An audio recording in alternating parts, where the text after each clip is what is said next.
So the other foundational high block we want to look at is the Paak Sao.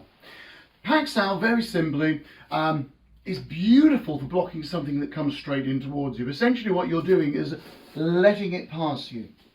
And if you think in terms of letting it pass you, you'll get a much better block at the end of it. And you'll hear me say this same sort of thing a lot. Think of it like a matador. Bullfighters do not bulk up and take the bull head on.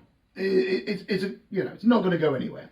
Instead, what they want to do is move out of the way and guide it past. It's exactly what the Paak Sao does. So something is coming in towards you and you simply guide it past you. And because you're using the whole forearm as it comes in, and then you're turning your shoulders, you're turning your hips, when we add the step to it, you'll be doing that as well. The net result is you simply allow things to guide past you, and then you can deliver something else with maximum power because you've turned and you're then using the torque that you created through the block by bringing it back into a strike of some sort.